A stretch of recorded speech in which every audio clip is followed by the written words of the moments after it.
Hello. I have a face. Okay, so the next thing we're going to do is the chopper. Oh, and my sister gave me this before I got married. I've been married 22 years. It has the old logo with the chicken on the chef's hat. I don't know if you can see that. That's the old logo. And I even got a lucky chip in there. So, yeah. So anyway, this is a chopper. It's a manual chopper. You pound with it like that. And then you, when you clean it, you take that off. You pull that out. And you pull this apart. And you get every little nook and cranny. So it's easy to clean. And anyway, so I forgot to put my food out here. So give me a second.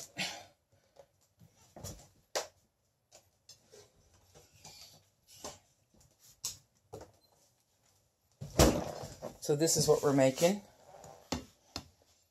A cheese ball. I'm not going to actually make it on camera because I think that would take too long.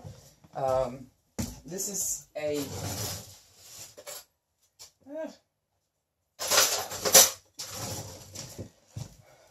I wouldn't call this a southern recipe.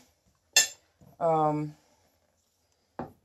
it's like a southern recipe because one of the great things about southern cooking is it's generally simple. It doesn't require a lot of ingredients and it's loaded with flavor. And so that's what this is. So I never use a recipe for this, but I've kind of made one up when I was making it to see how to, and I'll put that in the description below. But basically I just take cream cheese and start mixing stuff with it. So what it is cream cheese softened. I used two packages, 2 8-ounce packages, so a pound of cream cheese, and then ham, parsley. I use dried parsley, but you can use fresh. Green onion. Sometimes I put garlic in, sometimes I don't. And pecans. And so there's pecans in it, and then I put pecans on the outside, as you can see, and I've often just covered it where you can only see pecans. If you don't want to do pecans, if you want to save some money, you can do parsley. And sometimes I've just put it in a bowl, like just at the house, because, you know, everybody likes it here. And I'll just put it in a bowl and just mix all the pecans in it. So, again, that's what it looks like. And when you cut it, this one's been in the fridge. I don't normally freeze it because we want to get into it right away. So this was really hard to wait. And so, use whatever crackers you like. So that's what it looks like. And it is yummy.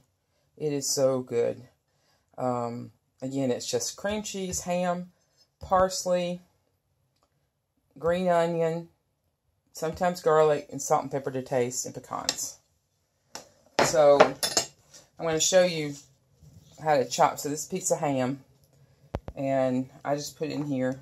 Sometimes I just do it on the plate. I think that's okay because a lot of the cutting tools, like paper cutting tools and stuff, will be on a glass plate with their X-Acto knife.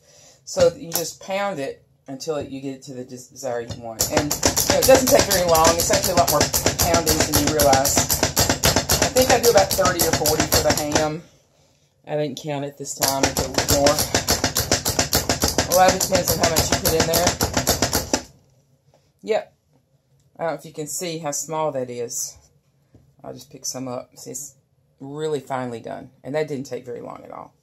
And I'm going to make another cheese ball, so that's so, and that's really easy. Now, I'm going to show you the green onion. The green onion does not do as well for me, and it doesn't do well for me with a knife, so I don't know if it's the green. These are from our garden, and I don't know if it doesn't do well for me because our green onion is from the garden or because it didn't do well for everybody. Let's see. I was going to say, these scallion onions, you put them in your yard somewhere, you'll have onions forever. Both my dad in Alabama and my mother-in-law from South Dakota call them multiplying onions. And I pick these out of the yard all year long. The only thing that prevents me from picking them is if the ground's too frozen to get them out. But I have chipped away at the ice and gotten them out anyway. They just, you know, they'll be around forever. So if you want to get started gardening without having to do much, green onions, that's a great way to start. You just set it and forget it. Okay, so the first one I'm going to do, I'm just going to do the white part. And I put on here, I usually have to pound the onions a little bit more. A little bit fast as you want to. Depends on how strong you are and how you can. So the white part of the onion does pretty well. There's one like big skin type thing in there. So that one does pretty well. You see how small it is? It's really good. And I could go more and get it more fine. What this does, the blade rotates around each time it goes, so it hits it differently. I should say that without pounding. The blade rotates each time you turn. You see how it rotates, so it hits a different part of the whatever you're chopping. And the green part of the onion is where I sometimes have trouble. Now, this is over 20 years old, and like I said, my sister gave it to me. Well, we've been married 22 years, and I was single when it happened. And they quit doing this logo in 2000. So, or at least the chicken logo. There was a different chicken logo. I looked it up. Anyway, so I could use probably your blades. I'm going to order. They have a sharpener that will sharpen these blades as well as several other of their cutting tools. It's got 2 ends for different tools. So I'm going to invest in that and sharpen it, and maybe it'll last me another 20 years.